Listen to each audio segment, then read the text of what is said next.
Rashford drague ouvertement le Barça et il ne se cache même pas. Interview sur ESPN, là où Rashford met la pression d'une certaine façon sur le Barça. J'aime la culture, j'aime cet nouvel environnement, le football qu'il y a ici. Si tu aimes le foot, le Barça c'est l'endroit où il faut être.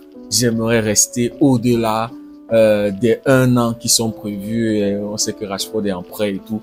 Donc Rashford met la pression sur le Barça. Et en plus de ça, les amis, il y a des statistiques, voilà, qui sont en train de suivre.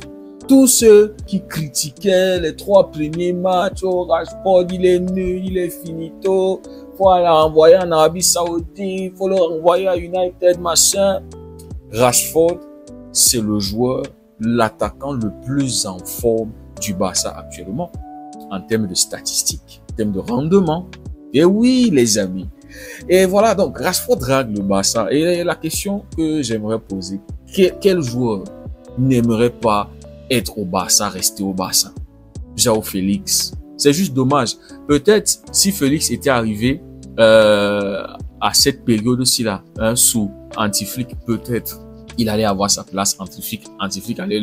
C'est juste dommage, Xavi ne le voulait pas. Mais au fond là, malgré le fait qu'il a Al Nassr, si demain le Barça l'appelle, il ne va pas hésiter, malgré le fait qu'il gagne beaucoup d'argent là-bas et tout.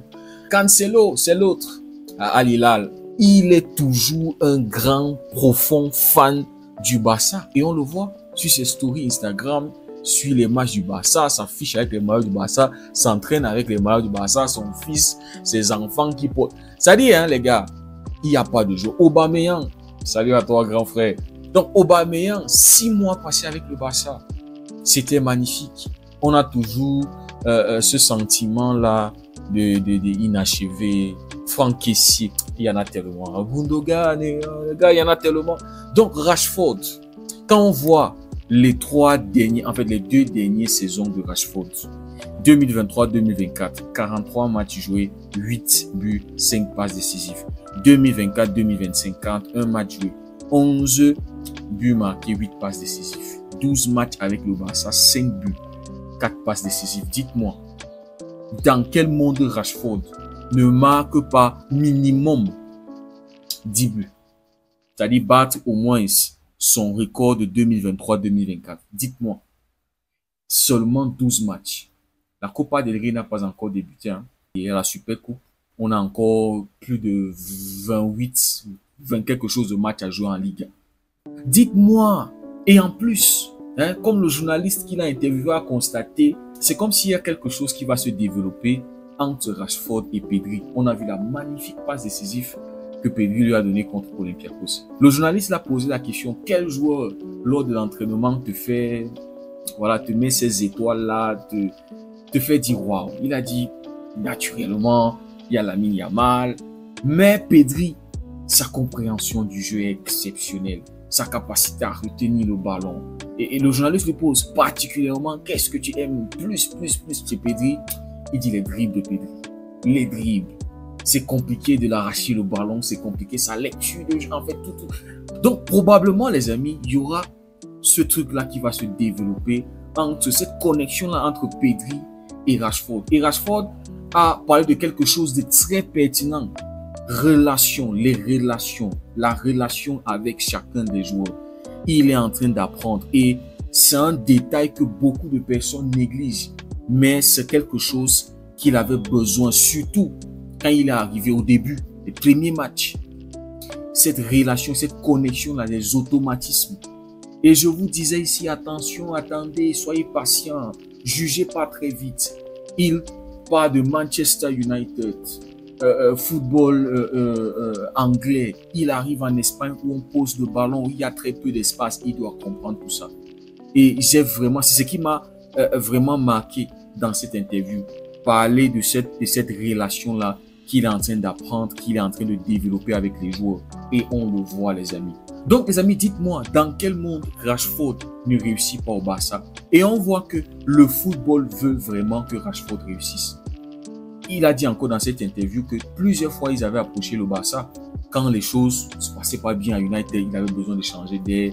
Il s'était rapproché du Barça. Mais les choses ne se passaient pas, ça ne se concrétisait pas. Mais les amis, j'ai l'impression que ça, Rashford est arrivé au bon moment au Barça. Avec Hansi Flick, qui est un coach qui le voulait. Le profil de Rashford, Hansi Flick lui-même l'a dit. Donc les gars, je pense que le football est en train de donner une seconde chance, veut que Rashford réussisse. 27 ans, un joueur avec énormément de talent, on le voyait crack et machin. Et ça c'était compliqué avec United.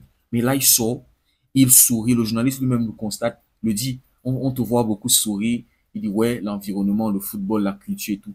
Il dit, Rashford, il ne manque pas de mettre la pression sur le Barça. Il veut aller lever cette clause libératoire-là. Et hier, il y a une information qui est tombée nous disant que le Barça n'est pas pressé, mais voilà, les signes sont là, c'est positif, ils sont satisfaits.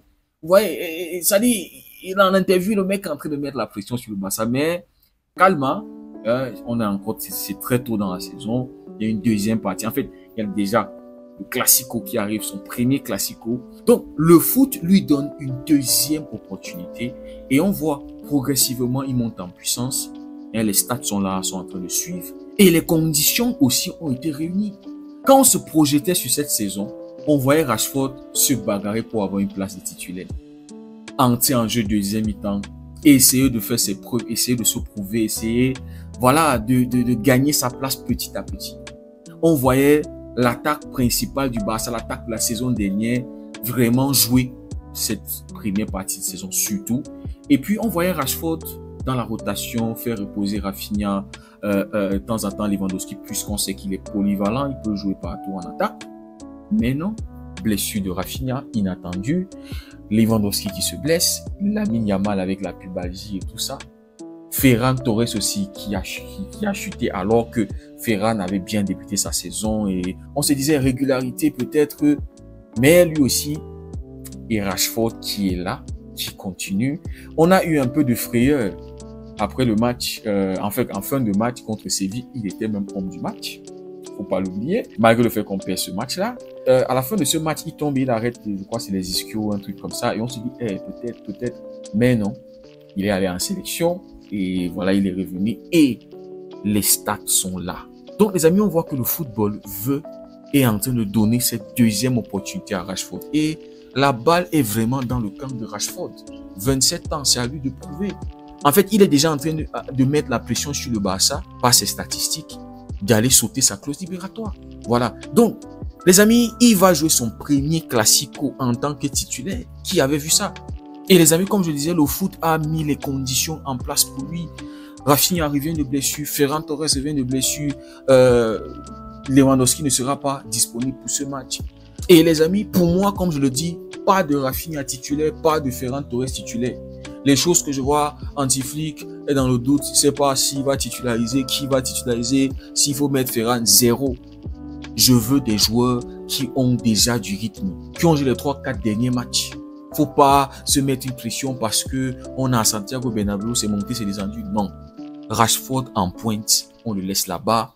On a Fermin Lopez qui est là, qui devrait. Donc Rashford sera titulaire pour son premier Classico. Le rêve qu'il a toujours eu en regardant le Barça. Et les amis, on sait ce qu'il va nous apporter. On sait qu'il tire bien les coups francs. Peut-être Rashford pourrait marquer un coup franc, les amis. On l'avait déjà vu contre Girona, la barre transversale. Franchement, ça m'avait fait mal, les gars. Je voulais, parce que actuellement au Barça, il y a vraiment pas de tireur de coup franc. Et même dans le football moderne, les joueurs ne s'entraînent plus à cet exercice-là. Donc Rashford peut nous apporter, il tire bien les coups de pied, arrêter les corners et tout ça. Donc, il les frappe, on l'a vu. Contre Newcastle, il est capable de lâcher des frappes surprises comme ça, surprend le gardien. Courtois, qui est un excellent gardien, on aura besoin. Il va perturber normalement cette défense-là du Real Madrid. On sait qu'il y a des espaces et il peut faire de très très bons appels. Et on sait que actuellement le Real Madrid, c'est pas comme s'ils ont la meilleure défense d'Europe, comme Arsenal et consorts. Donc, il y aura des espaces et Rashford va pouvoir profiter de ces espaces-là. On sait qu'il y a aussi un Kylian Mbappé de l'autre côté. Donc, il y aura aussi cette duel-là. Vous voyez, entre Kylian de l'autre côté, qui va aussi perturber la défense du Barça. Côté Real Madrid, il y aura Rashford, les gars. Donc, les gars, Rashford sera attendu dimanche, 16h15, son premier Classico. Et j'espère que il va continuer parce qu'on voit que il avait besoin de continuité, il avait besoin de régularité. Et dans cette régularité qu'il est déjà en train d'avoir, grâce aussi, on va dire, grâce aux multiples blessures qu'il y a eu au Barça, ça permet en sorte que Rashford très tôt puisse s'imposer, puisse avoir du temps de jeu. Et lui-même, il a dit qu'il n'est même pas encore à son meilleur niveau. Il sait quand il sera à son meilleur niveau et il a besoin de régularité. Donc, j'espère que dimanche, il va pouvoir continuer, peut-être passeur décisif ou buteur surtout, j'espère. Je veux un but, mais je n'aurai pas de problème s'il participe au but, passeur décisif et voilà les actions qui vont mener au but, des frappes contrées, des frappes repoussées par le gardien qui vont profiter à ses coéquipiers. Vous voyez des trucs comme ça. Je souhaite juste qu'il fasse un grand match. On sait jamais, il peut être héros. Il peut sortir de ce match en étant MVP. Bref, les gars, je vous ai dit, je suis préparé à tous les scénarios possibles dans ce match, vu la condition actuelle du Barça. Je vous ai dit, je suis préparé à ce qu'on peut perdre le match, mais voilà, il y a des possibilités. On n'exclut rien dans le football. Donc voilà les amis, Rashford met la pression sur le Barça. Rashford drague le Barça dans les interviews par le fait qu'il y a déjà des résultats qui suivent. Et je pense personnellement qu'il peut battre son record les 2 dernières saisons avec le Barça. Dites-moi ce que vous en pensez. Si le contenu vous a plu, n'hésitez pas à liker, à partager pour ceux qui découvrent cette communauté. N'hésitez surtout pas à nous rejoindre. Merci beaucoup d'avoir suivi la vidéo. On se dit à très bientôt. Prenez tout soin de vous et que Dieu vous bénisse.